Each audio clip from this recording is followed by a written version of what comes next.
Hello, and welcome to Dream Science. Maybe your thoughts feel a little loud tonight. Or maybe you're just looking for wonder wrapped in quiet. Either way, you're exactly where you need to be. Here, we move gently. No noise, no rush, just a calm drift into the strangest corners of reality. Tonight's episode, physics so weird it feels illegal. Picture this solid ground that's not really solid, particles that slip through walls, a universe stretching itself apart faster every second, powered by something unseen. How is any of this possible? That's what we're here to explore. So take a breath, let the quiet settle in, and if this space feels right, a soft like or follow helps others find their way to now. Ease into the stillness. Let the mysteries hold you, and join us on this slow descent into the strange, the beautiful, the unknown. You stand on solid ground.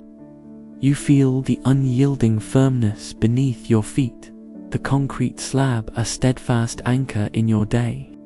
Your coffee cup, a familiar weight in your hand, feels undeniably real, its ceramic surface cool against your fingertips.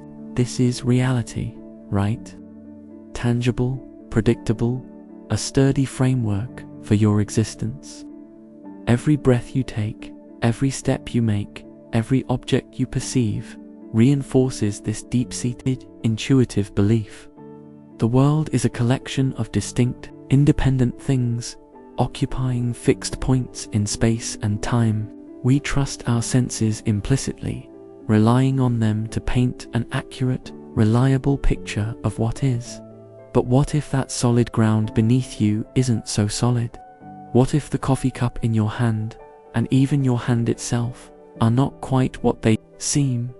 The unsettling truth begins to emerge, not from some distant, abstract, philosophical musing, but from the very bedrock of our physical universe, quantum mechanics.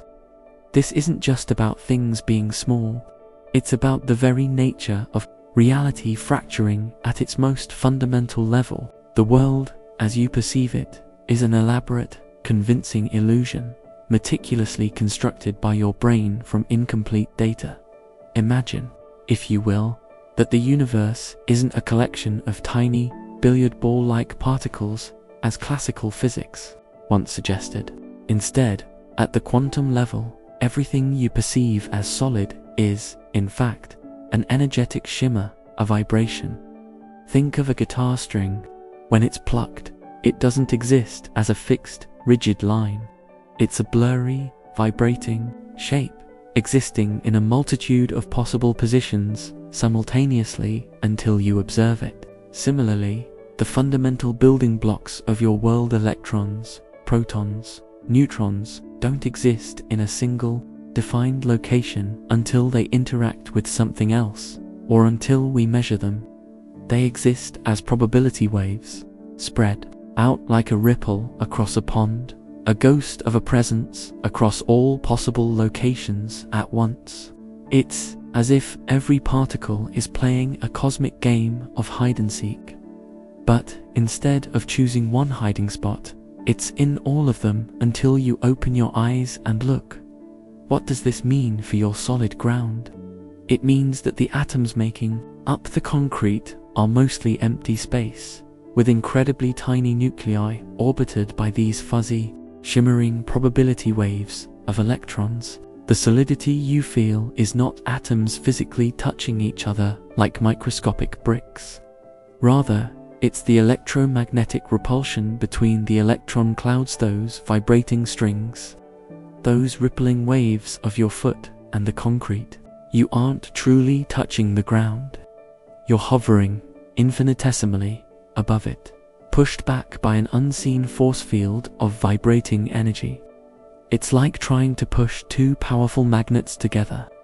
They resist, not because they're physically colliding, but because their fields repel. Your entire experience of touch, of resistance, of density, is a sophisticated interplay of these invisible, vibrating energy fields. The profound implication is this: if particles only truly collapse into a definite specific location, a specific spin when observed or interacted with, then what was their reality before that moment? Did they even exist in any meaningful sense? Does your coffee cup truly exist as a singular, defined object when you're not looking at it? Or does it exist in a superposition of all possible states, simultaneously full and empty, unbroken and shattered, until your gaze, or the light reflecting from it, forces it into a single reality? If reality is fundamentally probabilistic and observer-dependent, what does that say about our own existence? Are we, too, just a collection of probability waves, only solidifying into you when consciousness ours, or someone else's, us? This unsettling truth isn't meant to diminish your experience, but to expand it. You are not a passive observer of a fixed reality. You are an active participant, your very act of perception collapsing possibilities into certainties. You are a living, breathing quantum experiment, constantly shaping the universe around you simply by existing and observing. The ground isn't an unyielding, static thing. It's a dynamic, vibrating field of energy, constantly in flux, and your interaction with it is a dance of fundamental forces. So, the next time you feel the solid ground beneath your feet, pause, understand that you are not touching matter in the way you intuitively believe. You are feeling the subtle, powerful resistance of electromagnetic fields, the silent conversation of energy waves. You are experiencing the grand illusion of solidity, a magnificent choreography of quantum probabilities. What new realities might you perceive if you truly understood the vibrating dance of everything around you? You just grappled with the idea that the solid world around you isn't truly solid, but a vibrant dance of probability waves and electromagnetic repulsions. Your hand hovering infinitesimally above the concrete, your coffee cup a field of shimmering energy. This realization, a subtle tremor beneath the surface of your perception, leads us to an even more unsettling truth about the fabric of your reality. It's always in the past. You might think you're experiencing the now, the precise moment your finger taps the screen, the exact second you hear a car honk, the very instant the light from the sun warms your face. Your intuition screams that you're living in a continuous, unbroken present, directly engaging with an immediate reality. We rely on this immediacy for everything from dodging a thrown ball to responding to a conversation. But this sense of now is a grand, elaborate illusion, meticulously constructed by your brain from information that has already traveled to reach you. Consider light. It's fast, yes, but not infinitely fast. It has a finite speed, approximately 299,792,458 meters per second. This isn't just a number in a textbook. It's a fundamental speed limit for all information in the universe. When you look at the sun, you're not seeing the sun as it is right now. You're seeing it as it was roughly 8 minutes and 20 seconds ago, because that's how long it takes for its light to travel to your eyes. The stars you gaze at in the night sky, their light often left them thousands, even millions of years ago. You're literally looking back in time, seeing echoes of stellar events that might have already ended. That distant galaxy, a faint smudge of light, could be a ghost of a celestial body that no longer exists, its light still diligently traveling across the vast cosmic ocean to finally greet your retinas. Now, bring this concept closer. When you look at a friend across the table, you're not seeing them exactly as they are in this instant. The light bouncing off their face and traveling to your eyes takes a minuscule but measurable amount of time to reach you. Similarly, The sound of their voice, traveling through the air, has a finite speed. Even the sensation of your finger touching the screen, the nerve impulses traveling from your fingertip up your arm to your brain takes time. While these delays are imperceptible in your everyday experience, they are undeniably real. Your brain, in its incredible processing power, stitches together these delayed signals, creating the seamless, present reality you perceive. It's like a brilliant editor, constantly assembling disparate clips into a coherent, real-time narrative, even though each clip was filmed at a slightly different moment. What does this profound delay mean for your experience of reality? It means that your present moment is not a singular, universal point in time, but a personalized, delayed broadcast constructed in your own mind.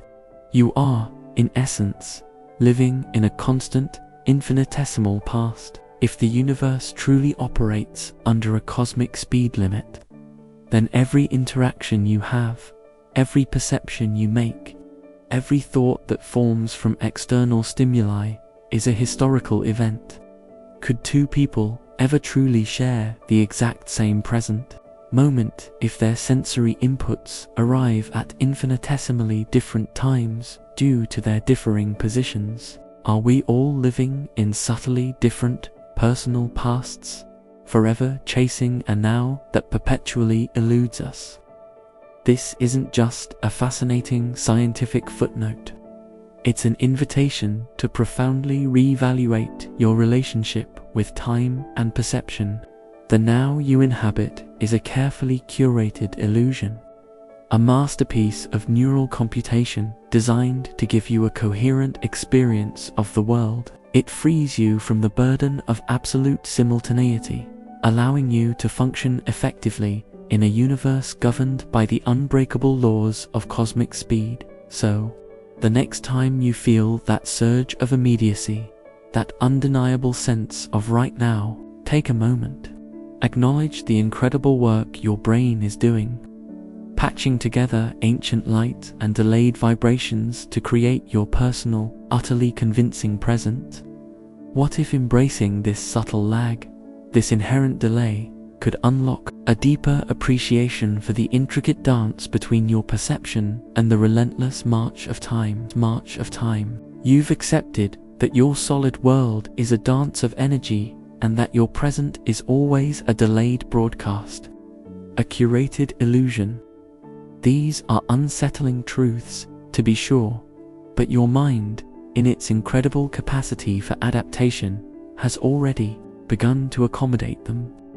Now, let's turn inward to something you hold even more intimately: your memories. You probably picture your memories as a kind of mental photo album, a collection of fixed snapshots or perfectly preserved video clips stored away in your brain's vast archives. We rely on them to define who we are, to recall our experiences, to provide a stable narrative of our past. You believe you know exactly what happened last week, last year, or even decades ago, because you remember it vividly. But this profound belief in the steadfast nature of memory is perhaps the most convincing illusion of all. The unsettling truth is that your memories are not fixed recordings. They are fluid, reconstructive processes, built anew each time you access them. Every time you recall an event, your brain doesn't simply pull a pristine file from storage.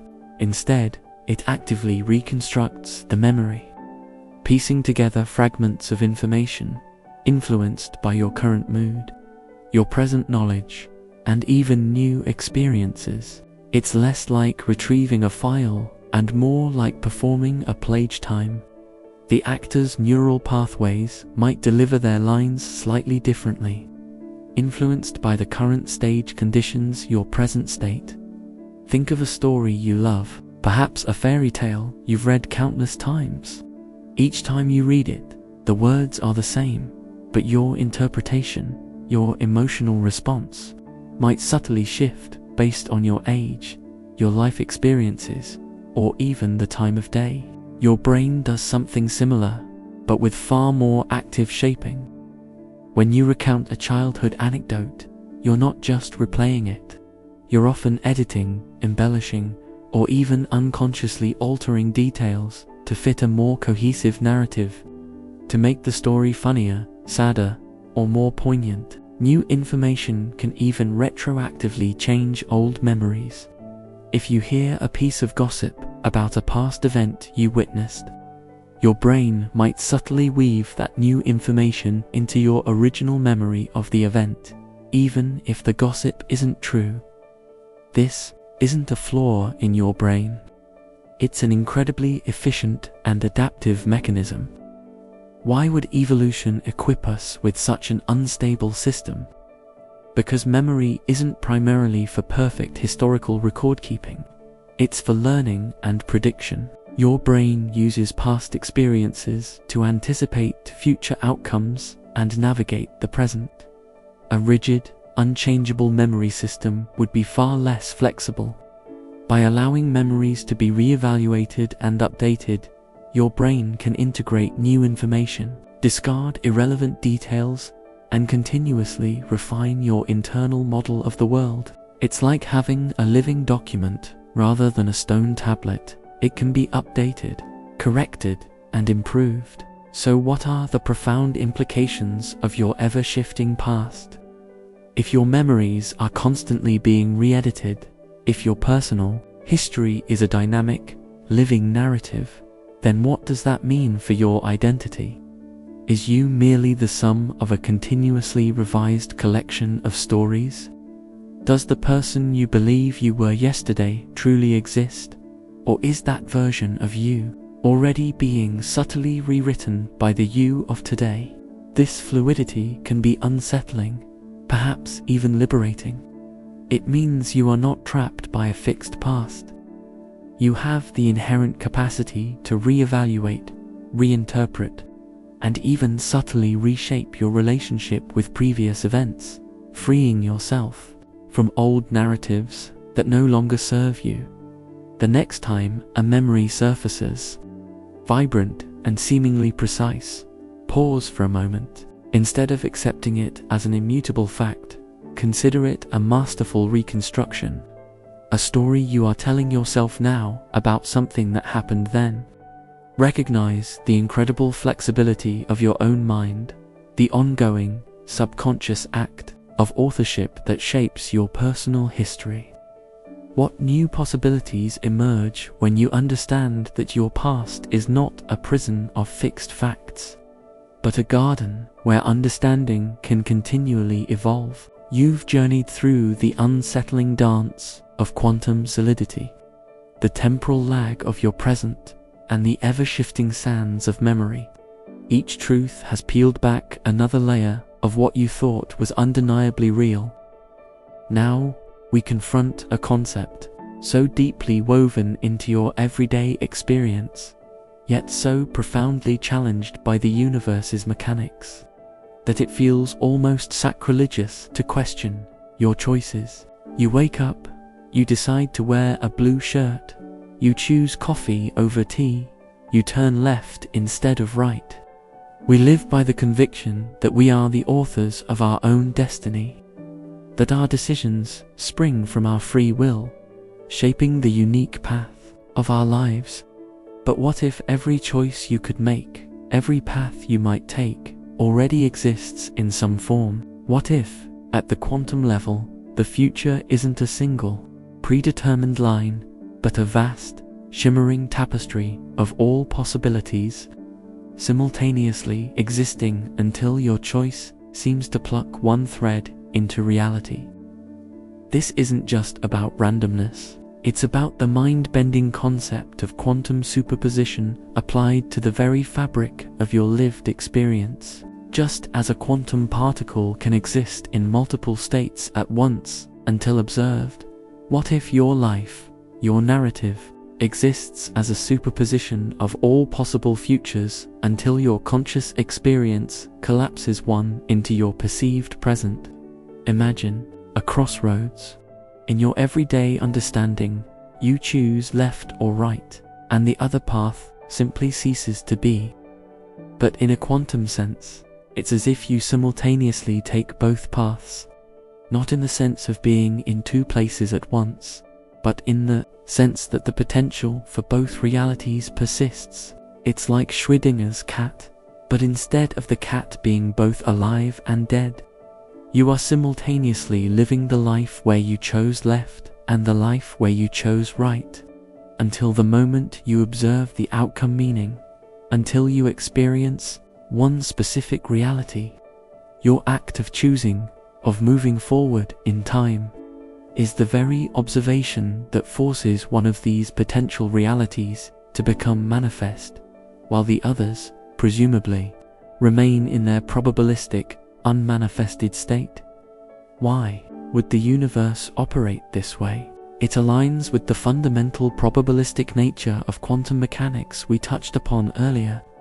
If the universe at its most basic level is about probabilities and potentials rather than fixed certainties, then it stands to reason that our own actions, which are ultimately governed by these fundamental particles, might also operate under a similar framework. Our experience of a linear, singular reality, where one choice definitively closes off all others, could be another sophisticated illusion, a streamlining mechanism by our consciousness to make sense of an inherently multiversal or multipath existence.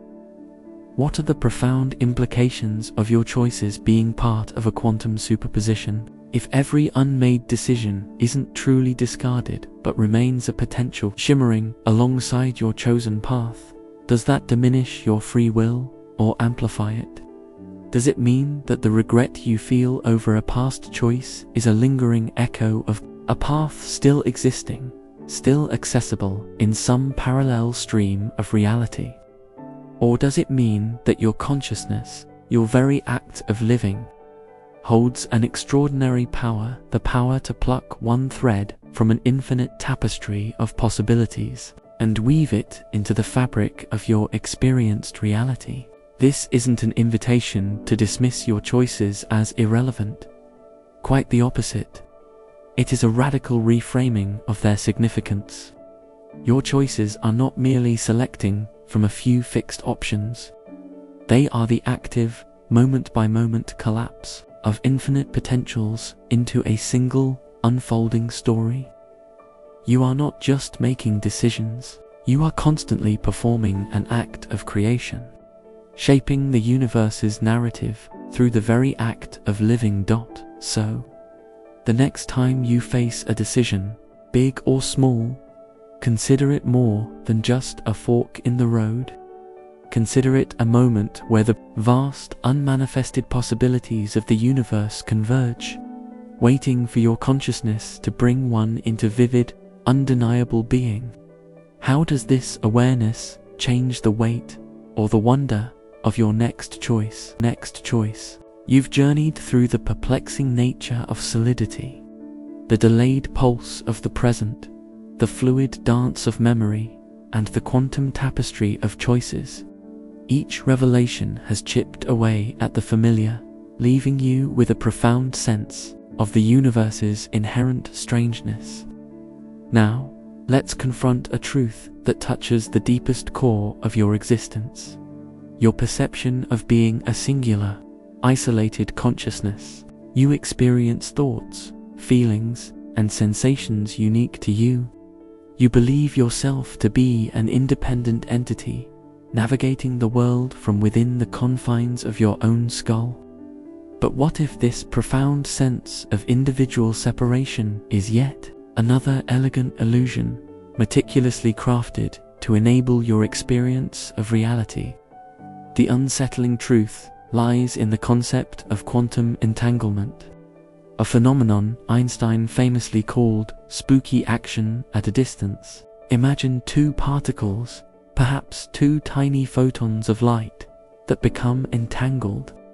This means they are intrinsically linked, no matter how far apart they are. If you measure a property of one particle, say, its spin, the other entangled particle instantaneously takes on a corresponding opposite spin. And crucially, this happens faster than the speed of light.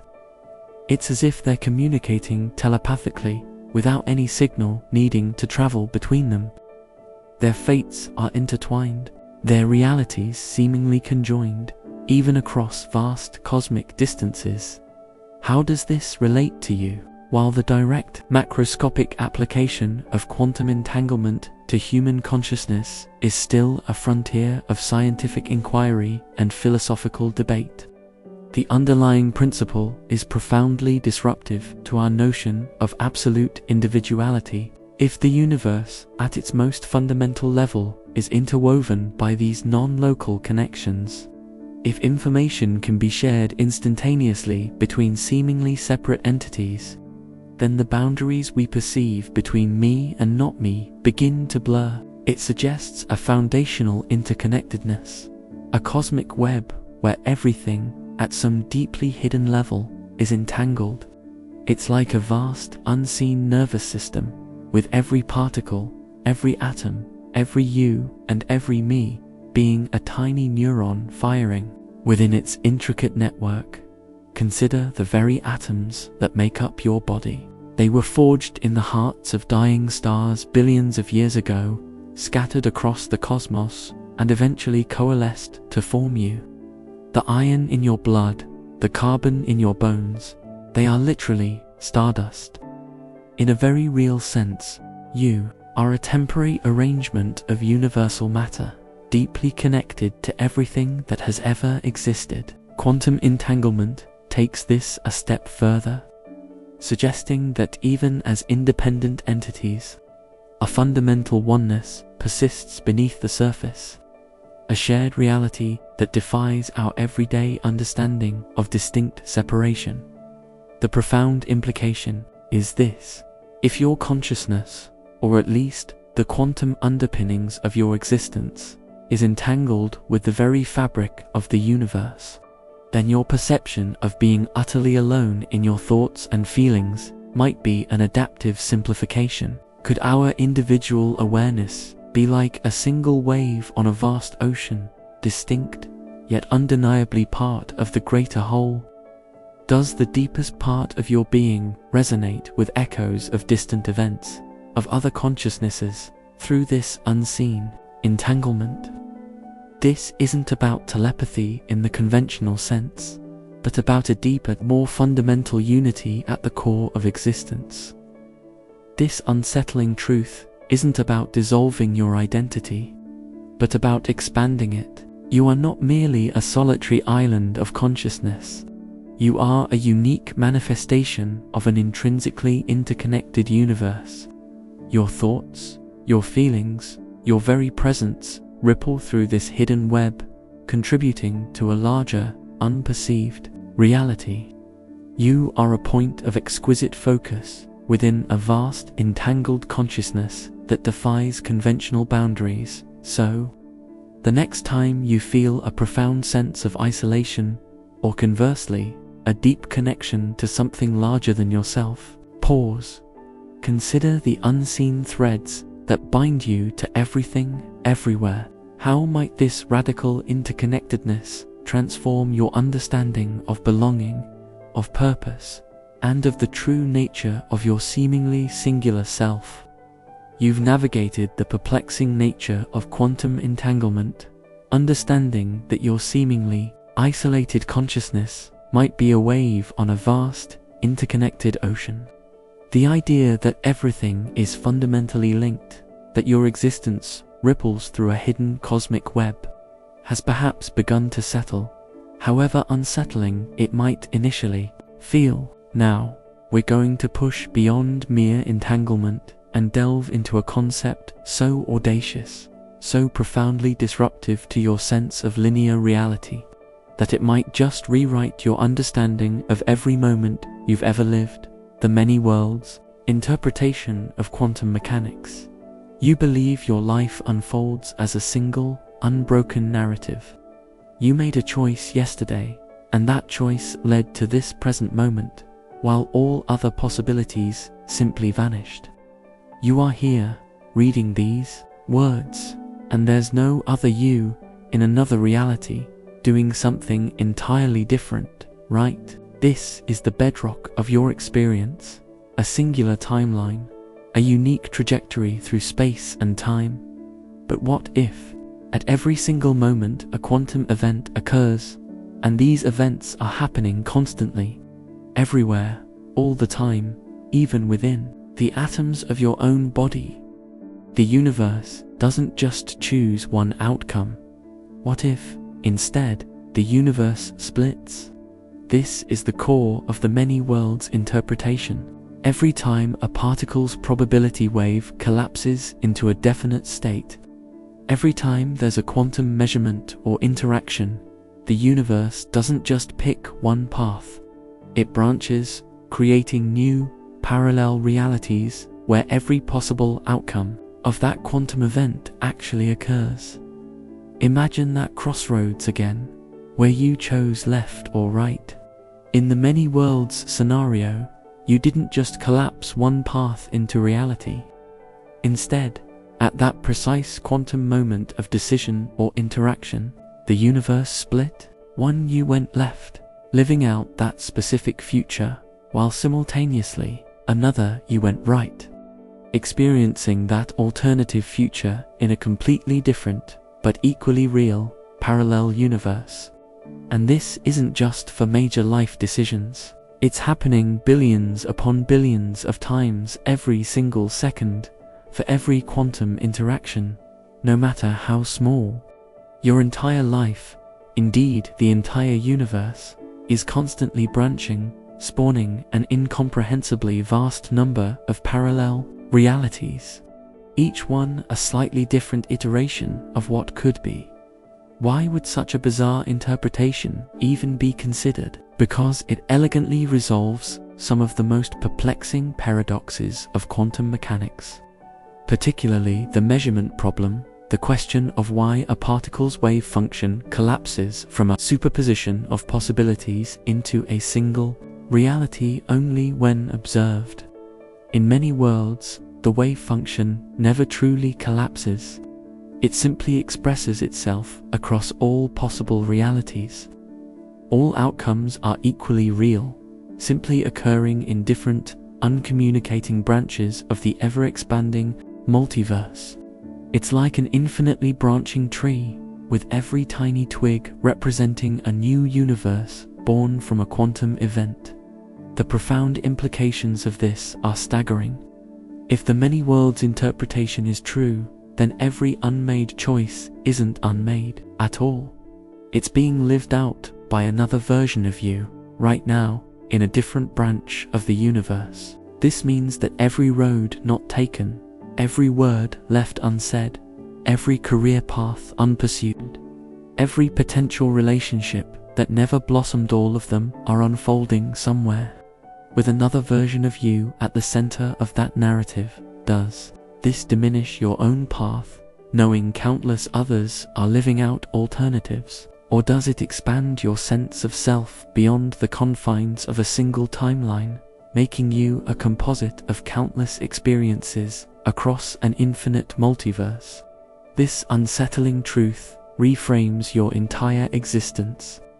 You are not just a single, linear entity. You are a multiversal being, a collection of parallel selves, each experiencing a unique version of reality. Your life isn't just one story. It's an infinite library of stories, all playing out simultaneously. This doesn't negate your current experience, but rather gives it an almost unimaginable richness and depth. So, the next time you reflect on a past regret or ponder a future choice, pause. Consider that the reality you are experiencing is but one exquisite leaf on an infinitely branching tree. How does this awareness change your relationship with your past, your choices, and the boundless potential of your own existence? You've ventured through the bewildering landscape of the many worlds, where countless versions of you branch off with every quantum flick. The idea that every possibility might be simultaneously real is a profound shift from your ingrained sense of a single, linear existence. Now, let's bring it full circle, back to the very act of observation, a concept that has quietly been the pivot point of nearly every unsettling truth we've explored.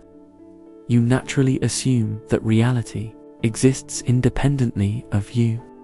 The tree falls in the forest, whether you're there to hear it or not, right? You're simply a witness to an objective, pre-existing world.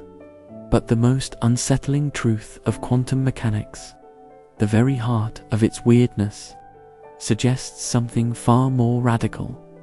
The act of observation, the very act of your consciousness interacting with reality, might be fundamental to shaping it. This is the observer's paradox. It's the idea that a quantum particle, existing as a hazy cloud of probabilities, a superposition across all its potential states, only decides which state to be in, only collapses into a definite reality when it is measured or observed. Before that, it's not really in any single state. It's like a hidden card in a deck. It isn't specifically an ace or a king until you look at it. Take the famous double-slit experiment, when tiny particles, like electrons, are fired at a barrier with two slits. They behave like waves, creating an interference pattern on a screen behind the barrier, as if each electron went through both slits simultaneously. But if you try to observe which slit the electron goes through, even with the most delicate measurement, the electron stops behaving like a wave and starts acting like a particle, choosing just one slit and no longer creating the interference pattern. The act of looking, of gaining information, literally changes the behavior of reality at its most fundamental level. It's as if the universe is playing hide-and-seek, and it changes its hiding spot the moment you try to peek. Why would observation be so powerful? This is one of the deepest mysteries in physics. Some interpretations suggest that consciousness itself is the key, that it's the non-physical observer that forces the quantum world into a classical, definite reality. Others argue that any interaction, any measurement by a detector, even an unconscious one, counts as an observation, regardless of the exact mechanism. The unsettling implication remains. The universe isn't a passive stage upon which you merely act. It's a dynamic, responsive entity, and your presence, your perception, your very act of gathering information, plays an active role in knitting the fabric of reality together. What are the profound implications of your active role as an observer? If your consciousness has this subtle, undeniable power to collapse probabilities into certainties, does that mean you are constantly co-creating the world around you? Does it elevate your individual awareness from a mere receiver of information to an active shaper of existence? If reality isn't fully formed until observed, what was it before you looked? A pure potential. And if your observation affects reality, does the way you choose to observe with fear, with wonder, with judgments, subtly influence the reality you experience? This unsettling truth isn't about magical thinking or bending spoons with your mind. It's about recognizing that the universe, at its core, is far more participatory than you ever imagined. You are not just a spectator. You are an essential component of the grand cosmic performance. Your consciousness serving as a lens through which the vast ocean of quantum probabilities crystallizes into the solid, present reality you perceive. So, the next time you look at the world around you, pause. Consider that the very act of your looking, of your conscious engagement, is playing a profound, almost mystical role in solidifying the fluid, probabilistic nature of existence. How does this reframe your sense of agency, your power, and your intimate connection to the unfolding cosmos? You've explored the bizarre reality of an active, participatory universe. where your very consciousness might be coaxing probabilities into being. This idea that you are not just an observer, but a co-creator, is a monumental shift from the passive role you once assumed. Now, let's turn our gaze to the seemingly empty vastness around you. The very canvas upon which all these quantum dances and conscious collapses are painted. Space itself. You instinctively perceive space as a void, an absence of stuff. A three-dimensional container within which objects exist and events unfold. It's the ultimate blank slate, isn't it?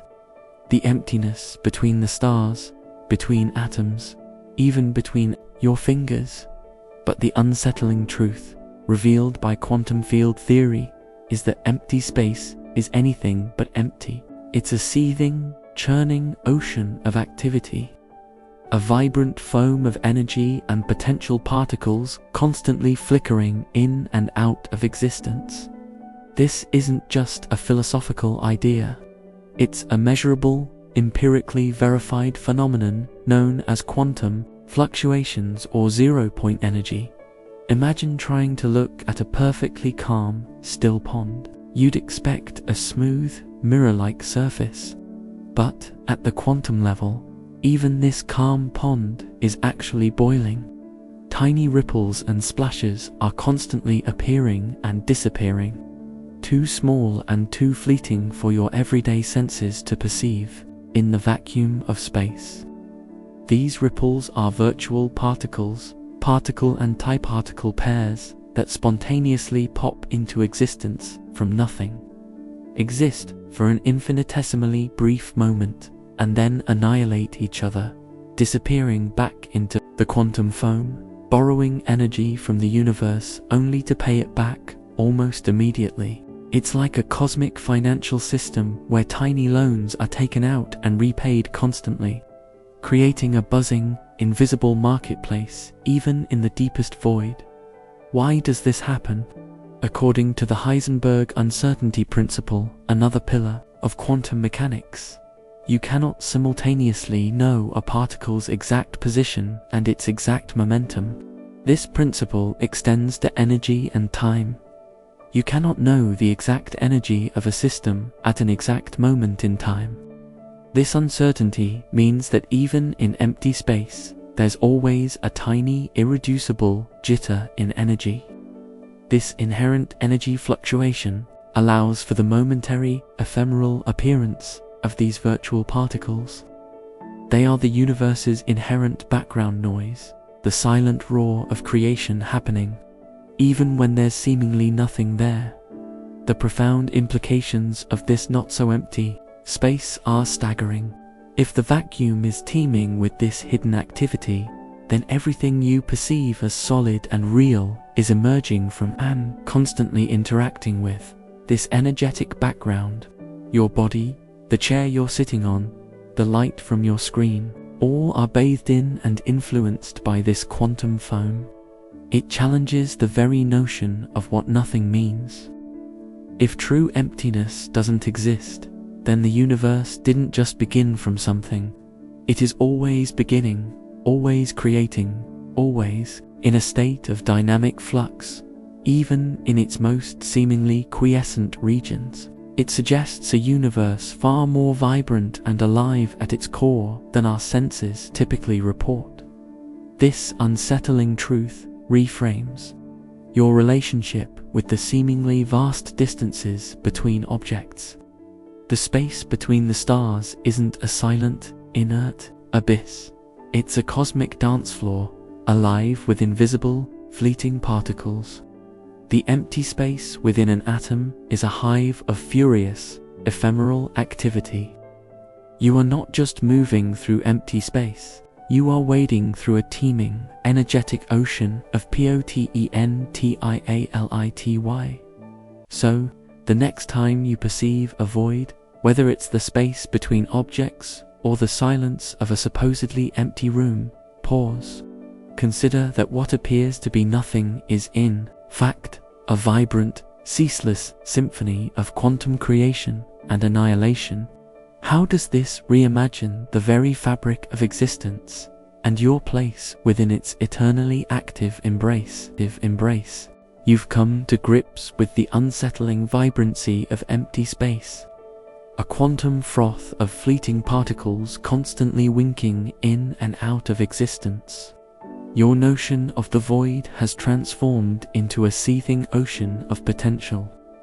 Now, let's consider something even more elusive, something that permeates this newly understood, dynamic backdrop: dark matter. You perceive the universe through the light it emits and reflects: the shimmering stars, the glowing nebulae, the familiar planets. Everything you've ever seen, touched, or measured, from the smallest atom to the grandest galaxy, is made of this ordinary matter. It defines your reality, forms your body, and shapes your observable cosmos. But the truly unsettling truth is that everything you can perceive, everything that interacts with light and forms the basis of your existence, makes up only a tiny fraction of the universe's total mass. The vast majority of the cosmos, an invisible, intangible behemoth, is composed of something entirely different: dark matter. It doesn't emit, reflect, or absorb light, making it utterly invisible to all our telescopes and scientific instruments. It doesn't interact with ordinary matter in any way we currently understand, except through gravity. It's like trying to feel the wind on a perfectly still day. You know it's there because of the rustling leaves, but you can't see it, touch it, or directly measure its presence. How do we know it's there, then, if it's so elusive? We see its gravitational effects when astronomers measured the rotation speed of galaxies. They found something astonishing. The outer stars were orbiting far too fast to be held in by the visible matter alone. It was as if an invisible, massive halo was wrapped around each galaxy, providing the extra gravitational pull needed to keep it from flying apart. Imagine a cosmic carousel where the outer horses should be flung off due to centrifugal force, but something unseen is holding them firmly in place. That something is dark matter. Its gravitational influence shapes galaxies, pulls clusters of galaxies together, and forms the very large-scale structure of the entire universe. It acts as the invisible scaffolding upon which the visible universe is built. What are the profound implications of dark matter's silent, unseen presence? If more than 80% of the matter in the universe is fundamentally invisible and uninteracting with you, then your perception of reality is dramatically incomplete. You are living within a pervasive, massive, yet entirely undetectable substance. It flows through you, through the earth, through everything, passing by as if you weren't even there. Does it mean your senses, magnificent as they are inherently limited in grasping the true composition of existence? Does it make you question what other fundamental aspects of reality might be just beyond your current perception? This unsettling truth reframes your cosmic address. You are not just on a planet orbiting a star in a galaxy. You are on a planet orbiting a star within a galaxy that is itself embedded within a vastly larger, invisible sphere of dark matter. Your very existence is influenced by this unseen giant, its gravity silently sculpting the universe and holding everything together. So, the next time you look up at the night sky, or even just feel the solidity of the ground beneath you, pause. Consider that you are immersed in a colossal ocean of invisible, silent influence. How does this reimagine your place within the universe? Knowing that the familiar, visible world is merely a luminous whisper within a vast, dark, gravitational embrace. You've absorbed the astonishing truth that most of the universe is an invisible, untouchable presence. a silent scaffolding of dark matter holding galaxies together. Your perception of reality, once defined by the visible, has expanded to embrace the unseen. Now, let's consider an even more enigmatic force. One that doesn't just hold things together, but is actively, relentlessly tearing the fabric of the cosmos apart. Dark energy. You probably picture the universe as a vast, slowly expanding balloon. Perhaps with the expansion gradually slowing down due to the gravitational pull of all the matter within it. This was the prevailing scientific belief for decades, that gravity would eventually win, slowing the cosmic expansion, maybe even reversing it to a big crunch. You're familiar with gravity. You feel its constant tug anchoring you to the earth. It's the dominant force in your everyday experience. But the truly unsettling truth, one that blindsided scientists in the late 1990s, is that the universe's expansion isn't slowing down at all. It's accelerating. The galaxies aren't just moving apart, they're speeding up, rushing away from each other at an ever-increasing pace. It's like throwing a ball into the air and watching it suddenly shoot upwards, faster and faster, defying the very gravity that should be pulling it back down. This mysterious, repulsive force, pushing everything apart, is what we call dark energy. It's the silent, relentless hum that dictates the ultimate fate of the cosmos. How do we know it's there? Astronomers observed distant supernovae exploding stars that act as standard candles, because their intrinsic brightness is known. By measuring how dim these distant supernovae appeared, scientists could calculate how far away they were and how fast the universe was expanding at different points in cosmic history. The data revealed a shocking anomaly. The most distant supernova were dimmer than expected, meaning they were further away than predicted by a universe where expansion was slowing down. The only logical conclusion was that something was actively accelerating the expansion of space itself. What is dark energy? We have no definitive answer. It's the biggest mystery in modern cosmology. One leading idea is that it's the energy inherent in space itself, the zero-point energy or quantum fluctuations we discussed earlier, but with a repulsive effect. Imagine space isn't just empty, but has an intrinsic negative pressure that pushes things apart. As the universe expands and more empty space is created, more dark energy comes into existence, leading to an ever-increasing acceleration. It's as if the very fabric of the cosmos is expanding from within, like dough rising, carrying the galaxies along for the ride. The profound implications of dark energy are immense. If this mysterious force continues to dominate, the universe faces a chilling future. The Big Rip. Galaxies will not only drift apart, but eventually the expansion will be so rapid that it will overcome all other forces. Galaxies will tear apart, then stars, then planets, then atoms themselves, until the universe becomes a cold, dark, infinitely dilute void, a cosmic graveyard where nothing can interact. Does this pervasive, accelerating force diminish your significance, or highlight the fragile, temporary dance of everything you hold dear? Does it make your presence in this fleeting moment of cosmic stability feel more precious, more profound?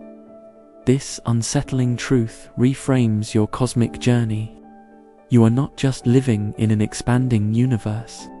You are living in a universe that is being actively, violently stretched apart by an invisible force that makes up roughly 68% of its total energy mass content. Dark energy is the dominant constituent of your reality, yet you cannot see it, touch it, or directly detect it. It's the ultimate background hum, the silent engine of cosmic destiny. So, the next time you feel the stable ground beneath your feet, or gaze at the seemingly static stars, pause. Consider that you are embedded within a dynamic, accelerating cosmos, propelled by an unseen force towards an unknown future. How does this awareness deepen your appreciation for the present moment and the remarkable, temporary cohesion of everything you know? You've grappled with the invisible titans of the cosmos, dark matter, holding the galaxies in their unseen embrace, and dark energy, relentlessly pushing them apart. You've come to understand that the empty space around you is a vibrant quantum froth, and that your own consciousness might be an active participant in shaping reality. These are truths that have expanded your mind far beyond the tangible. Now, prepare for a concept that challenges the very dimensionality of your existence. The holographic principle. You perceive reality in 3 spatial dimensions. You move forward and backward, left and right, up and down. Every object you encounter, every space you inhabit, seems to possess length, width, and height. This 3-dimensional world, filled with solid objects and vast distances, feels undeniably real and complete. We build our physics, our architecture, our very intuition around these 3 dimensions. But the unsettling truth, emerging from profound theoretical physics, particularly related to black holes and string theory, is that our 3D universe might be nothing more than a holographic projection from information encoded on a distant, 2-dimensional surface. Imagine a hologram. It's a flat, 2-dimensional image, but when light shines through it, it creates a seemingly 3-dimensional object in front of you. The 3D image isn't truly there. It's an illusion, entirely derived from information stored on a flat surface. The holographic principle suggests that our entire universe, everything you see, feel, and experience could be this kind of grand, cosmic illusion, projected from a far-off, boundary surface. How could this possibly be? The idea first emerged from the study of black holes. Physicists realized that the maximum amount of information that can be contained within a region of space isn't proportional to its volume, as you might expect for a 3D space, but to the area of its boundary surface. It's as if all the information about what's inside a black hole is somehow encoded on its 2-dimensional event horizon, the point of no return. This startling realization led theorists to wonder if this principle applies not just to black holes, but to the entire universe. Could all the information that describes our seemingly 3-dimensional reality, every particle, every interaction, every thought, be encoded on a vast, distant, 2-dimensional cosmic horizon, like data on a cosmic DVD? What are the profound implications of your reality being a hologram? If everything you perceive as solid and multidimensional is merely a projection, then your very existence, your body, your thoughts, your entire perceived universe are ultimately reducible to bits of information on a flat surface. Does this diminish your reality, making it less real? Or does it make it even more wondrous? A complex, infinitely detailed illusion woven from fundamental information. It challenges the very definition of true reality. Is the source data on the 2D surface more real than the 3D projection you experience? Or is the projection itself the only reality that matters to you? This unsettling truth reframes your sense of depth and substance. The solidity you perceive, the vast distances you traverse, might be merely emergent properties of a more fundamental, 2-dimensional information plane. You are not just living in a 3D universe. You are potentially part of a 3D simulation or projection, exquisitely rendered from a flat, hidden source. So, the next time you reach out and grasp an object, or gaze across a vast landscape, pause. Consider that the depth and texture you perceive might be an incredibly sophisticated illusion generated from a cosmic blueprint that is fundamentally flat. How does this reimagine the nature of your own existence? Knowing that you might be living within the most spectacular, high-definition hologram imaginable, you've just grappled with the mind-bending notion that your three-dimensional reality might be a cosmic hologram, projected from a two-dimensional surface of information. This challenges the very dimensionality of your existence, making you question what truly is. Now, let's turn our attention to the boundaries of your perception, to what lies beyond the reach of your most powerful telescopes and most sophisticated theories, the unobservable universe. You instinctively believe that the universe, vast as it is ultimately comprehensible, a singular entity that, given enough time and technology, could eventually be mapped and understood in its entirety. You imagine explorers pushing the boundaries, always finding more to see, but always within the universe. Your experience of discovery is one of expanding knowledge within a defined space, but the unsettling truth is that there is a vast, potentially infinite portion of the universe that you will never, ever be able to observe. This isn't just about limitations of technology. It's a fundamental constraint imposed by the very laws of physics and the age of the universe. This is the observable universe versus the entire universe. Imagine you are standing on a ship in the middle of a vast, expanding ocean during a dense fog. You can only see the water up to a certain distance, beyond which the fog obscures your view. The ocean itself continues far beyond that visible horizon, but you can never see its true extent from your current position. Furthermore, the ship is constantly moving, and the fog is getting thicker, so the horizon you can see is always shifting, and new parts of the ocean are constantly moving out of your visible range. In cosmology, this fog is the finite speed of light combined with the expansion of the universe. The light from distant galaxies takes time to reach us. The furthest light we can possibly see is from the very edge of the cosmic microwave background, the leftover radiation from the Big Bang, which occurred roughly 13.8 billion years ago. This defines the particle horizon, the maximum distance from which light or any information could have possibly reached us since the beginning of the universe.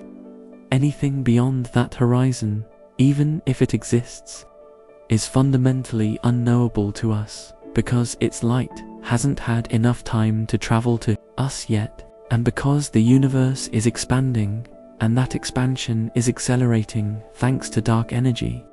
Regions that are currently observable are constantly being pushed out of our observable horizon, destined to become forever invisible to future generations.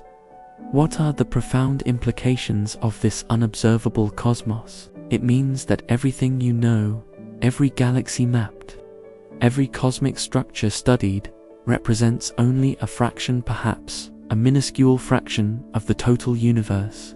The universe could be infinitely larger than what you can ever perceive, filled with countless galaxies, stars, and perhaps even other forms of life, all forever beyond your reach and knowledge. Does this make your observable universe feel small and insignificant?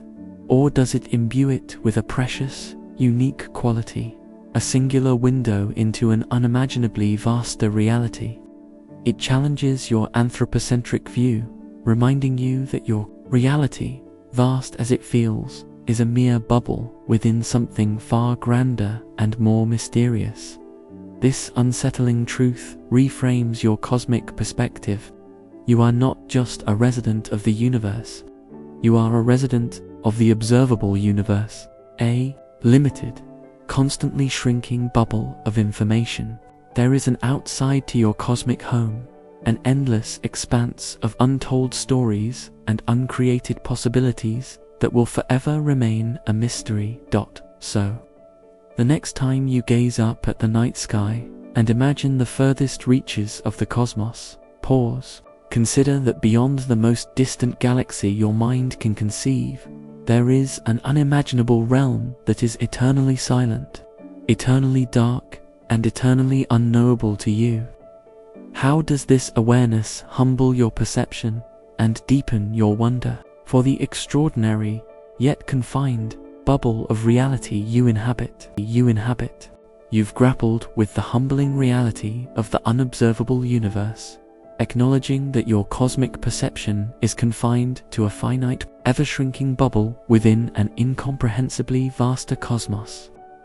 This has expanded your sense of scale beyond all previous limits, highlighting the mysterious outside to your known reality.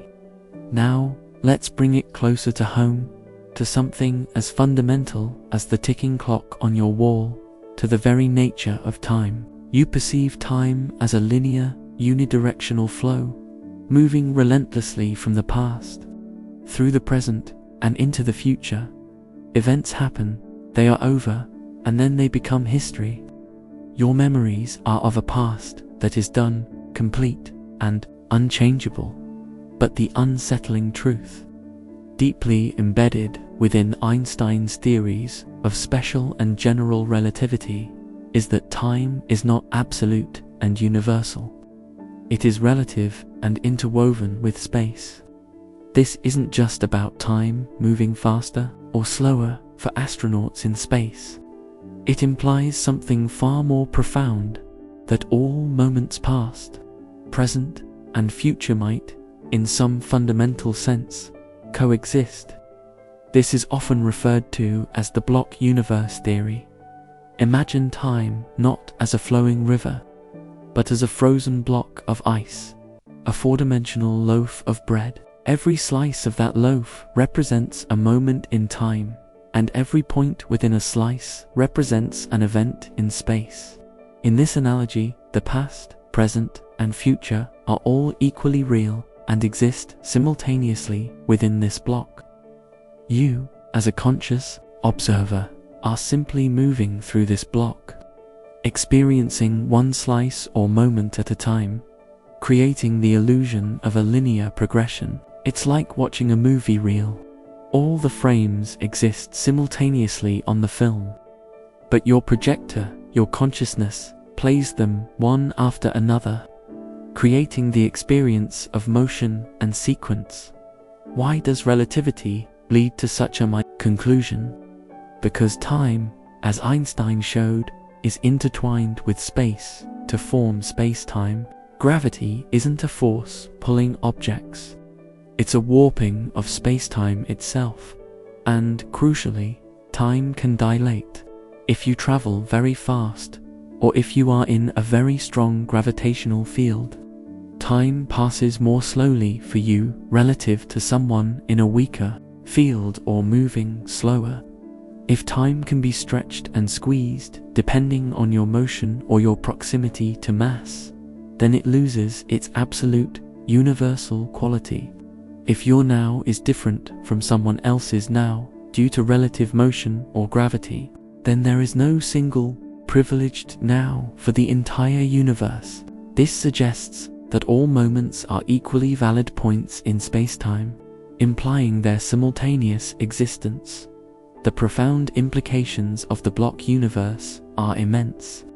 If the past, present, and future are all equally real and exist simultaneously, then the decisions you made yesterday, the words you spoke a decade ago, the person you were in childhood, they are not gone. They are still there, existing as concrete points within the immutable block of space-time. Does this negate your free will if your future is already written within this cosmic block? Or does it mean that your consciousness, in its journey through this fixed landscape, plays a unique role in experiencing and, in some quantum sense, perhaps even manifesting the specific now that you inhabit? It profoundly alters your relationship with regret and anticipation. What is there to regret if the past cannot be changed because it still exists? What is there to anticipate if the future is already laid out? This unsettling truth reframes your entire experience of existence. You are not just moving through time. You are, in a profound sense, part of time itself, an extended four-dimensional being spanning across your entire lifespan within the block universe. The moment you are living right now, and every moment you have ever lived, is not ephemeral. It is eternally inscribed within the fabric of spacetime. So, the next time you feel a pang of nostalgia for a bygone era, or a surge of anxiety about what tomorrow holds, pause. Consider that the past isn't truly over, and the future isn't truly unwritten in the way you intuitively believe. How does this awareness deepen your appreciation for the eternal nature of every moment, and the remarkable, enduring reality of your entire journey through space-time? You've just grappled with the radical notion of the block universe, where all moments past, present, and future might fundamentally coexist, stretching out like an eternal, unchanging four-dimensional loaf. The implication that your past isn't truly gone, but eternally etched into space-time, is deeply unsettling, challenging your everyday experience of a linear, progressing reality. Now, let's hone in on the most elusive and arguably non-existent part of that block universe. The very point you cling to as real, the present moment. You intuitively feel the now as a tangible, singular point in time, a sharp division between what was and what will be. It's the knife edge of experience, the instant where action happens, where consciousness resides.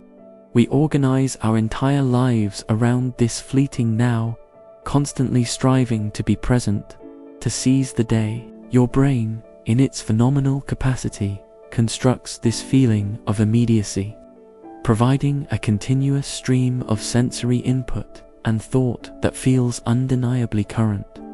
But the unsettling truth, a consequence of the block universe and the relativity of simultaneity, is that the present moment as a universal, absolute entity does not exist. It's a localized, subjective phenomenon, a phantom created by your brain, or perhaps, in the grander scheme, a vanishing point in the vastness of space-time. Consider again the idea of relative simultaneity from special relativity. If two events appear simultaneous to one observer, they might not appear simultaneous to another observer who is moving at a different velocity. There is no universal now that everyone in the universe can agree on. Imagine two spaceships, one zooming past Earth, the other stationary. A flash of light occurs exactly halfway between 2 points on Earth. For an observer on Earth, the light reaches both points simultaneously. But for the observer on the moving spaceship, because of their relative motion, the light will reach one point before the other. Neither observer is wrong. Their perspectives are simply different and equally valid, given their relative frames of reference. This means that events that are now for you might be in the past or future for someone else, depending on their motion. There is no cosmic conductor ensuring all the clocks in the universe strike now at the same instant. What are the profound implications of your present being a subjective illusion, a localized perception rather than a universal truth? If the now isn't a fixed point, if it's always shifting and unique to your frame of reference, then what does that say about the continuity of your own consciousness? Are you just surfing a personal wave through the block universe, with no objective present to anchor you? This doesn't mean your experience isn't real.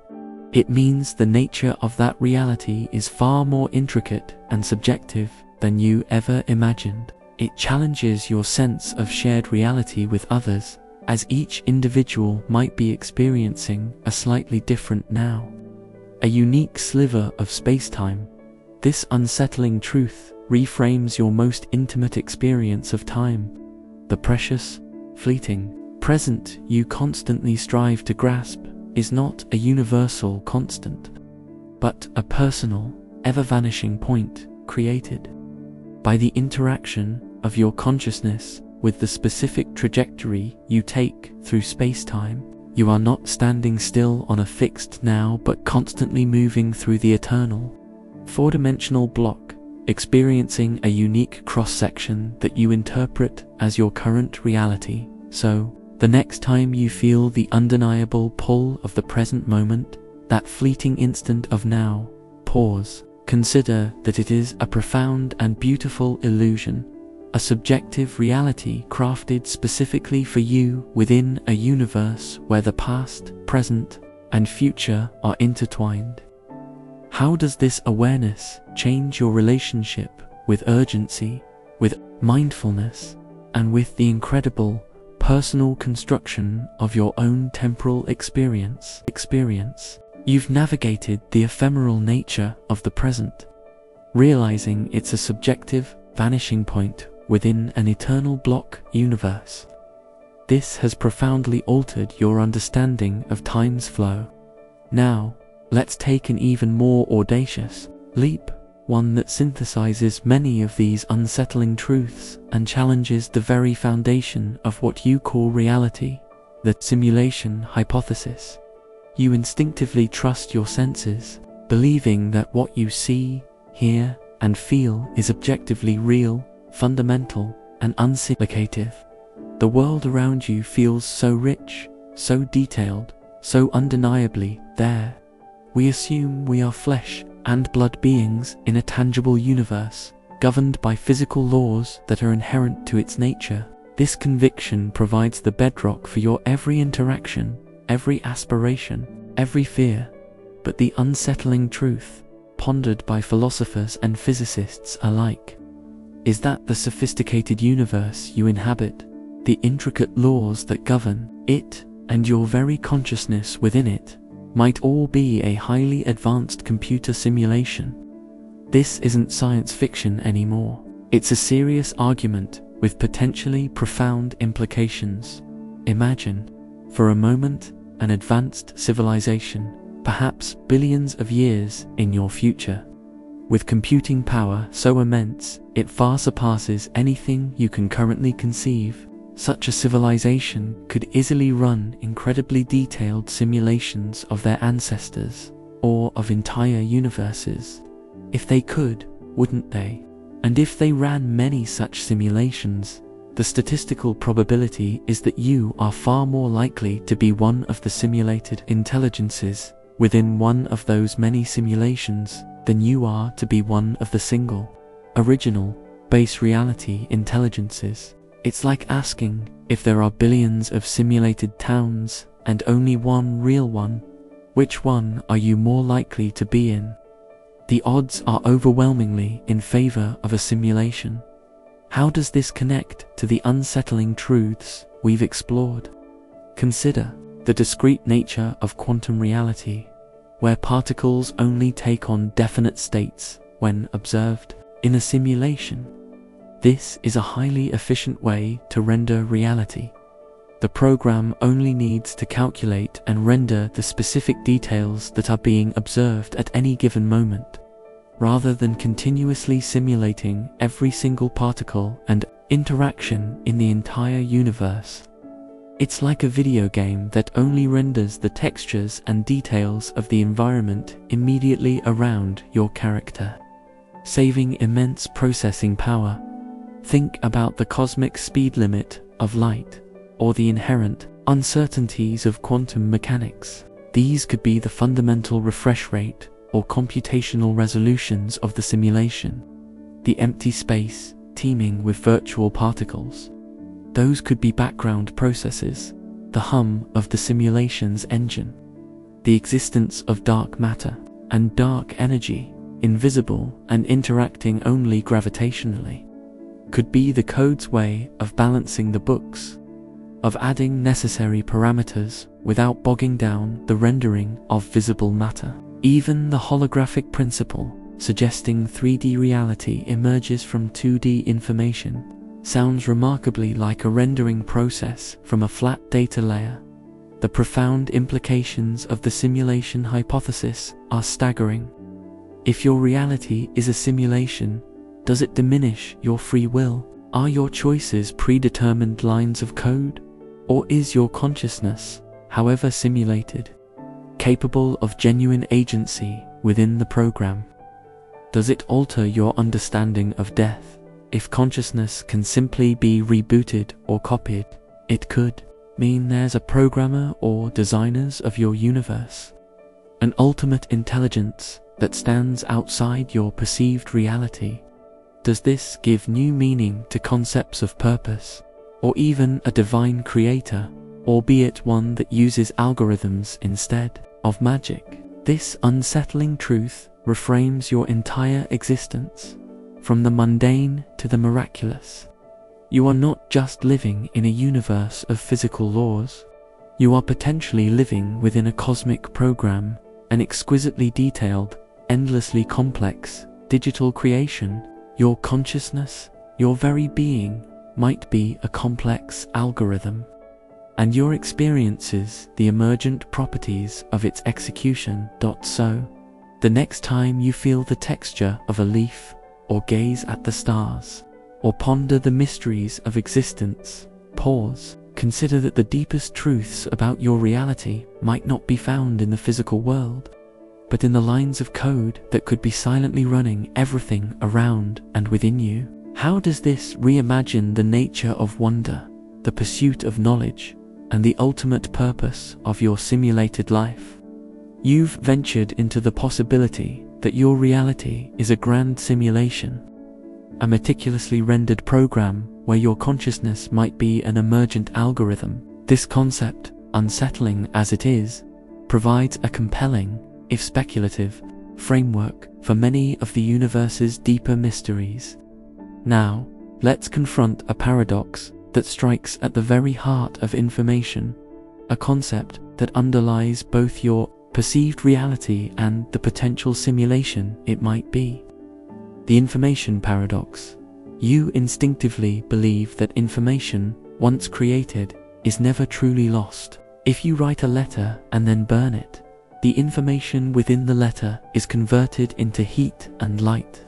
But the total amount of information, in a fundamental sense, is conserved. It's transformed, but not destroyed. This principle, that information can never truly vanish from the universe, is a cornerstone of physics, particularly quantum mechanics. It underpins our understanding of cause and effect, and the predictability of the cosmos. But the unsettling truth emerges from one of the most extreme objects in the universe: black holes. These cosmic behemoths are regions of space-time where gravity is so intense that nothing, not even light, can escape once it crosses the event horizon. When matter falls into a black hole, it seems to vanish, and this is where the paradox lies. If information cannot be destroyed, what happens to the information contained within the matter that falls into a black hole? Does it simply vanish, defying the fundamental laws of physics? Or is it somehow preserved? Imagine throwing a meticulously crafted book, filled with unique stories and characters, into a black hole. According to classical physics, all the information about that book, its words, its plot, its very composition, would be irretrievably lost to the universe, compressed into an infinitely dense singularity. This directly contradicts the quantum mechanical principle of information conservation. It's like a cosmic shredder that doesn't just shred the paper, but annihilates the very concept of the story it contained. For decades, this was a fierce debate among physicists, famously between Stephen Hawking, who initially argued information was lost, and others like Leonard Susskind, who argued it must be conserved. The current leading resolution, strongly supported by theoretical advancements, suggests that information is not lost, but rather encoded on the two-dimensional surface of the black hole's event horizon as it evaporates through Hawking radiation. This brings us back to the holographic principle we discussed earlier, the idea that a 3D reality can be represented by information on a 2D surface. It's as if the black hole isn't a destroyer of information, but a cosmic hard drive, meticulously logging everything that falls in. Not inside its crushing singularity, but on its surface. The profound implications of the information paradox and its proposed resolution are vast. If information about every particle, every interaction, and every moment that has ever fallen into a black hole is preserved on its two-dimensional boundary, then it solidifies the idea that information is a fundamental building block of reality, perhaps even more fundamental than matter or energy. Does this mean your own personal information, your memories, your experiences, your very beings fundamentally indestructible, merely transformed and encoded even after death? Could this information be, in principle, recoverable, allowing for a radical redefinition of existence beyond the physical form? This unsettling truth reframes your understanding of loss and permanence. Nothing, in the fundamental sense, is ever truly erased from the universe. Every experience, every detail, every quantum fluctuation leaves an indelible mark. Your consciousness, your very identity, could be seen as a complex arrangement of information.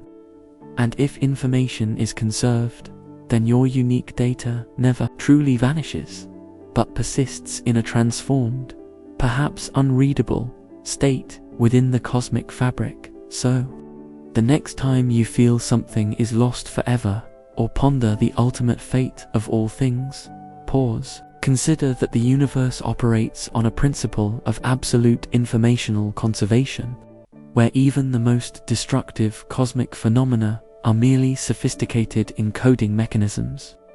How does this awareness change your perspective on legacy, on memory, and on the enduring, transformative nature of everything that has ever been? You've explored the perplexing notion that information, even from seemingly annihilated objects within black holes, is never truly lost, but merely encoded. This suggests a universe built on the conservation of data, a universe where the past leaves an indelible mark. Now, we confront perhaps the most personally unsettling truth, one that directly challenges your deepest sense of self, the illusion of free will. You are convinced you are an autonomous agent, making conscious choices that shape your destiny. Every morning you choose what to wear, every evening what to eat, every moment you decide your next action. This feeling of agency is fundamental to your identity, your moral framework, and your aspirations. But the unsettling truth, pondered by philosophers for millennia and increasingly illuminated by neuroscience and physics, is that your sense of being the sole, unconstrained author of your actions might be a profound, yet necessary, illusion. If the universe operates under deterministic laws, where every effect has a preceding cause, or even under the probabilistic whims of quantum mechanics, then the very concept of an uncaused, truly free choice becomes deeply problematic. Consider the universe as a vast, incredibly complex machine. If you know the initial conditions of this machine, and all the laws that govern its interactions, then in principle, you could predict every subsequent event. Every billiard ball's trajectory is determined by the force of the cue and the friction of the table. If your brain, too, is a physical system made of atoms and governed by the same physical laws, electrical impulses, chemical reactions, neural networks firing, then your choices could be seen as the inevitable outcome of these preceding physical states and interactions. It's like a supercomputer executing a program. The output is entirely determined by the input and the code, even if quantum randomness plays a role. Introducing genuine unpredictability at the subatomic level, this doesn't necessarily restore free will. Randomness isn't freedom. If your decision to raise your hand is due to a random quantum fluctuation in your brain, is that truly you choosing, or just a cosmic dice roll? The feeling of making a conscious choice often comes after the brain has already initiated the action. Neuroscience experiments have shown that brain activity associated with a decision can occur hundreds of milliseconds before a person becomes consciously aware of making that decision. It's as if your brain makes the choice and then presents it to your consciousness as if you just made it. The profound implications of the illusion of free will are immense. If your choices are determined by a complex interplay of genetics, environment, past experiences, and the fundamental laws of physics, be they deterministic or probabilistic, then where does accountability lie? Does it diminish personal responsibility if your actions are merely the inevitable output of a cosmic algorithm? Or does it foster a deeper sense of empathy and understanding, recognizing that everyone, including yourself, is operating within the constraints of their own predetermined or probabilistically influenced neural programming? It can challenge your notions of praise, blame, and even the justice system. This unsettling truth reframes your sense of agency. You are not a solitary, self-generating engine of decisions.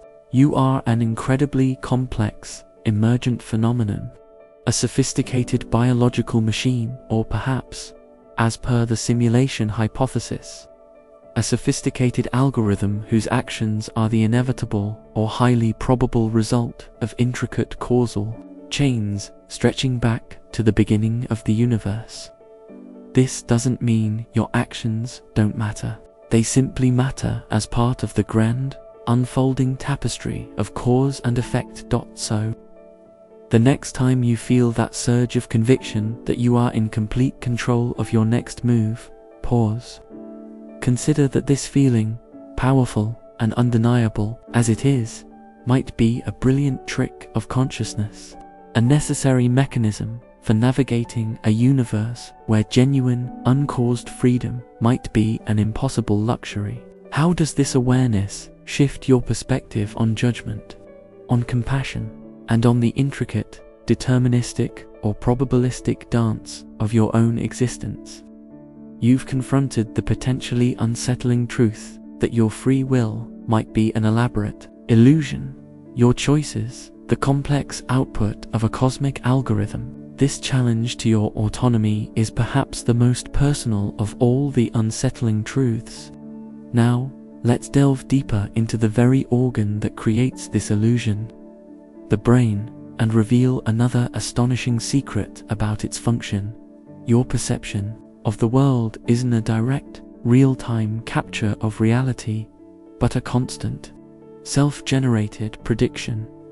You instinctively believe your brain acts like a sophisticated camera, faithfully recording the sensory input from the world, the light hitting your eyes, the sound waves vibrating your eardrums, the pressure on your skin. You see a tree, you hear a bird, you feel the warmth of the sun, and you assume these are accurate, immediate representations of external reality received passively by your mind. We trust our senses to deliver an objective, unvarnished truth, but the unsettling truth, widely accepted in neuroscience, is that your brain doesn't just passively receive information. Instead, it is a predictive engine, constantly generating hypotheses about what the world should be like, based on past experiences and internal models. It then uses incoming sensory data not primarily to build reality from scratch, but to test and update its predictions. It's like a perpetually active scientist, constantly forming theories about the world and then using sensory evidence to confirm or refute them. What you consciously experience as reality is largely the brain's best guess about what's out there, refined by minimal incoming data. Imagine you're walking in a familiar park. Your brain having processed countless park experiences already, has a strong prediction of what you'll see, hear, and even smell. When you actually encounter a tree, your brain doesn't process every single pixel of light or every subtle shade of green anew. Instead, it quickly confirms that the incoming data matches its tree prediction. If there's a slight discrepancy, say, an unexpected bright red leaf, that's when the brain pays close attention, updates its model, and consciously registers the anomaly. It's a highly efficient system, constantly filling in the blanks, and only using precious processing power for the truly novel or surprising. This is why you can see a missing part of a picture or hear a word clearly despite background noise. Your brain is guessing and then confirming. Why does your brain operate this way?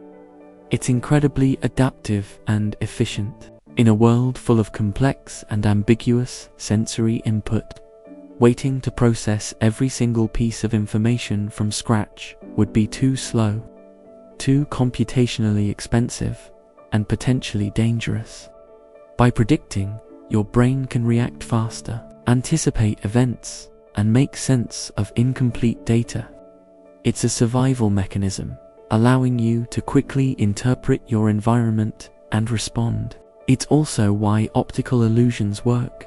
They exploit your brain's predictive shortcuts, causing it to make a wrong guess about the incoming data.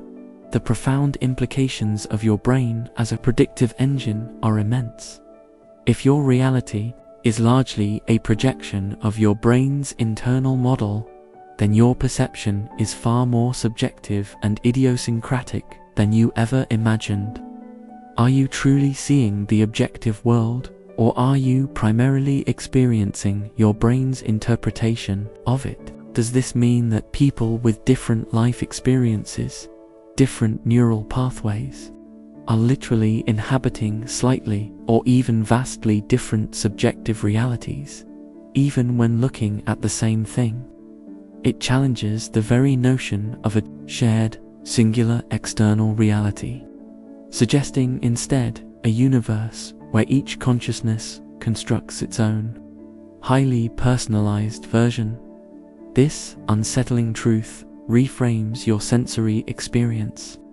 You are not just observing reality, you are constantly, actively inventing it, moment by moment, based on an intricate dance between past learning and minimal current input. The world you perceive is less a mirror and more a sophisticated, constantly updated internal simulation.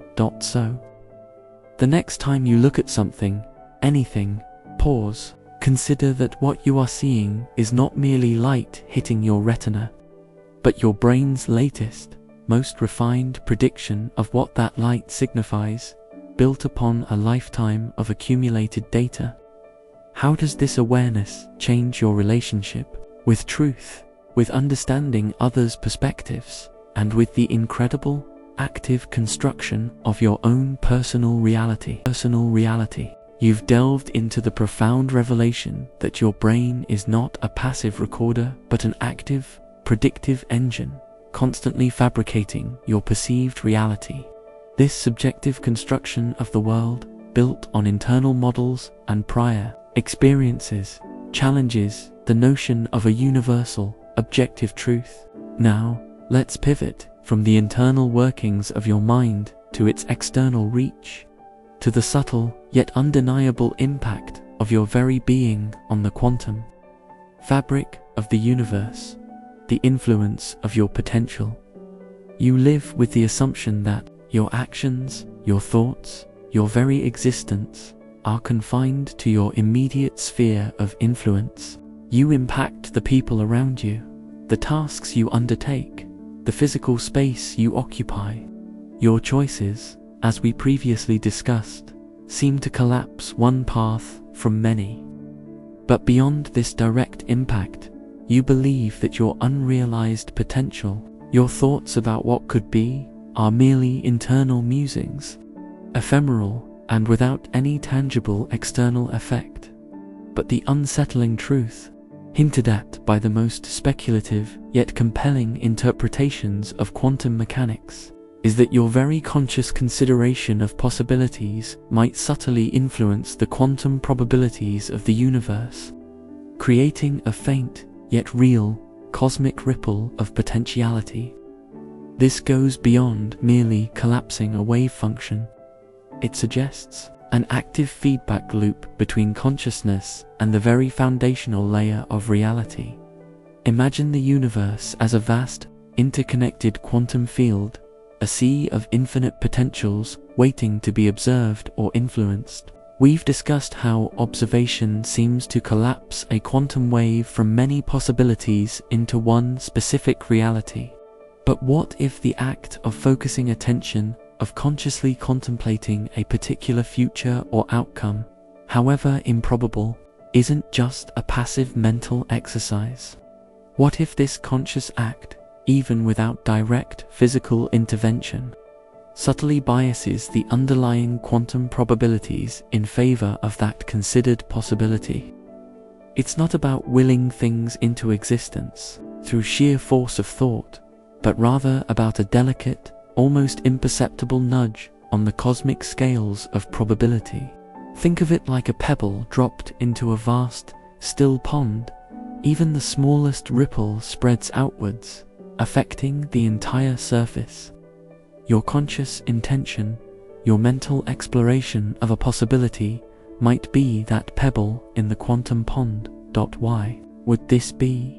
This concept emerges from extensions of quantum theory that explore the role of consciousness, not just as a collapser of reality, but as a subtle influencer of the quantum realm before collapse. If, as some theories suggest, consciousness is a fundamental aspect of the universe, perhaps even an emergent property of the quantum foam itself, as hinted at by entanglement, then it stands to reason that it could interact with the quantum field in ways we are only beginning to comprehend. Our brains are, after all, vast networks of quantum mechanical interactions. If the act of observation creates reality, then the pre-observation process of considering what to observe, what to focus our conscious energy on, might subtly predispose the field towards certain outcomes. The profound implications of your potential as a cosmic ripple are truly awe-inspiring. If your conscious thoughts about desired futures, about possibilities for yourself or the world, can even minutely nudge the quantum dice, then you are far more intertwined with the fabric of causality than you ever imagined. Does this imbue your internal life, your dreams, your intentions with a hidden, profound power? Does it mean that every unfulfilled aspiration, every passionate desire, carries a subtle resonance in the quantum field, increasing the likelihood of its manifestation? However subtly, it suggests that your mental landscape isn't just a private chamber, but an active participant in the universe's ongoing creative process. This unsettling truth reframes your sense of agency and purpose. You are not merely a passenger on a fixed trajectory. You are a living conduit of possibility, your consciousness a subtle tuner of the quantum symphony. Every moment of conscious thought, every envisioning of a future, contributes to the vast probabilistic ocean of cosmic becoming. So, the next time you dream a wild dream, or deeply consider a path yet untaken, or simply allow your mind to wander into realms of possibility, pause, consider that your internal world is not isolated, but intimately connected to the fundamental potentials of the universe. How does this awareness deepen your responsibility for your thoughts, empower your aspirations, and redefine the subtle, yet enduring impact of your very being on the unfolding cosmos? You've journeyed through the profound depths of your own potential, recognizing how your very consciousness, in its consideration of possibilities, might send ripples through the quantum fabric of the universe. This has brought you to the precipice of understanding your intimate connection to existence itself. Now, we arrive at the final, perhaps most existentially unsettling truth. One that stretches across the unimaginable vastness of space and time, touching upon the very question of your place in the cosmos. The Fermi paradox, often encapsulated as the Great Silence. You look up at the night sky, at billions of stars, and logically, intuitively, you infer that life, even intelligent life, must be abundant. The sheer number of potential planets, the universal laws of physics, the seemingly common ingredients for life, all point towards a cosmos teeming with civilizations. We hold onto the romantic notion of alien encounters, of shared knowledge across the stars, of a universe vibrant with other voices. This anticipation fuels science fiction, shapes our dreams, and gives us a sense of collective cosmic belonging. But the unsettling truth is the absence of evidence. Despite the vastness of the universe, despite decades of searching with radio telescopes, despite the billions of years life has had to evolve elsewhere, we have found no definitive signs of intelligent, extraterrestrial life, no signals, no megastructures, no alien probes, no evidence of cosmic colonization. This is the essence of the Fermi paradox. Where is everybody? Given the high probability of life arising, the silence is deafening. Imagine a bustling city at night, vibrant with millions of people. Yet you walk through it and hear no voices, see no lights, feel no movement. The very scale of the city screams of activity, but your experience is one of profound, inexplicable silence. The universe, in its astronomical scale, is that city. Our tiny planet, our brief existence, seems like an anomaly in the face of such cosmic quietude. Why the silence? The explanations for the Fermi paradox are themselves unsettling. Perhaps intelligent life is incredibly rare, requiring a highly improbable chain of events, a great filter, that occurs at some point between the formation of a habitable planet and the emergence of a spacefaring civilization. This filter could be in our past, for example, the incredibly rare emergence of abiogenesis, the leap from single-celled to multicellular life, or the development of complex intelligence. If this is the case, then we, humanity, are incredibly lucky, perhaps unique, an almost miraculous fluke. Or, the great filter could be in our future. Perhaps advanced civilizations inevitably destroy themselves through technological hubris, nuclear war, environmental collapse, AI run amok before they can expand into the galaxy. If this is true, then the silence is a grim warning, a cosmic graveyard of civilizations that never made it.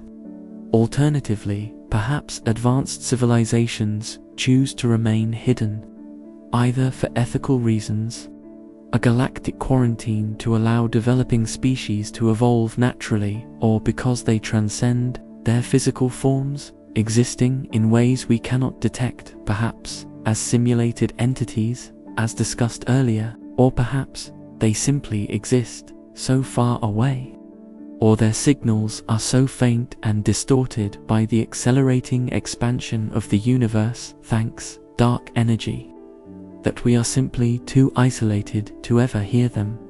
The profound implications of the Great Silence are immense. If we are alone, or among the very first, then the burden of consciousness, the incredible responsibility of life itself, falls squarely upon our shoulders.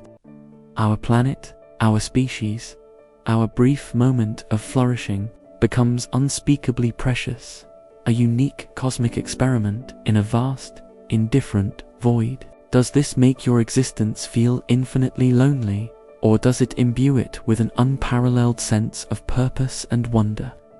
The awareness that you might be at the very forefront of cosmic consciousness, It challenges the anthropocentric bias, replacing it with either a terrifying isolation or a profound, almost divine, singular importance.